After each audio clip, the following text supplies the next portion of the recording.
the way I did mine. And I wonder if your experience is like mine.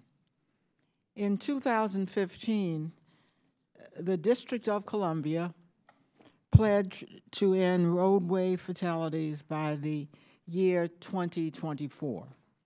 That must have been a year that was given to us by the Department of Transportation or somebody. Yet, every year since that pledge, there has been an increase in fatalities. In the last 2 years of available data, traffic-related deaths in my own district spiked by 35%. That's why I'm asking members to look at their districts, because I do not believe, unfortunately, that I am alone.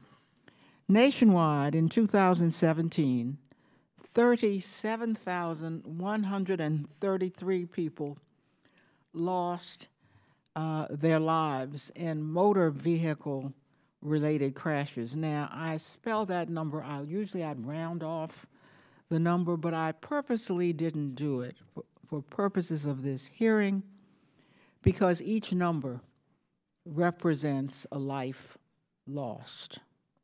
Every day, we lose more than 100 lives in traffic-related accidents. Some of those may be people walking in the streets or in the roads, and we've had an increase in those fatalities in my own district as well. Some of them may be people riding in automobiles or trucks. In 2016, the Department of Transportation announced the so-called Road to Zero. It was a coalition with a goal of completely eliminating roadway deaths within 30 years. Well, all I can say is we are off to a poor start.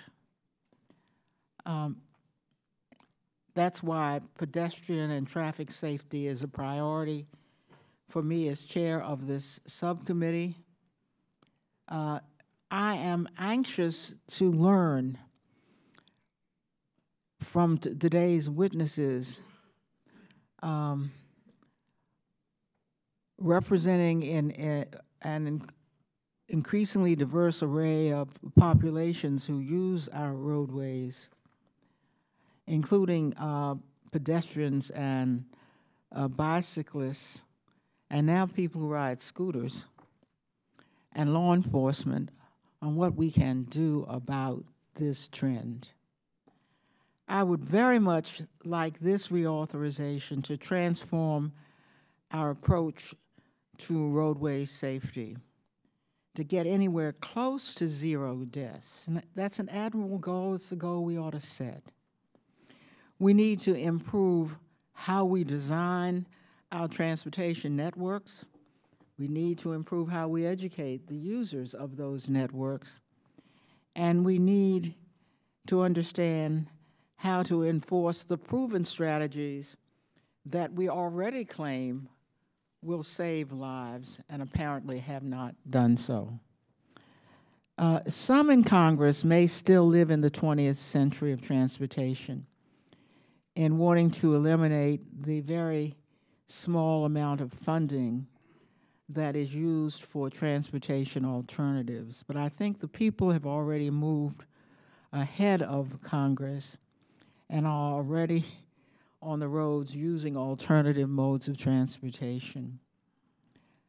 All of these modes of transportation must be treated equally, not cars over scooters, not bicycles over walking. All must be treated as equally valid choices that people have chosen to move people.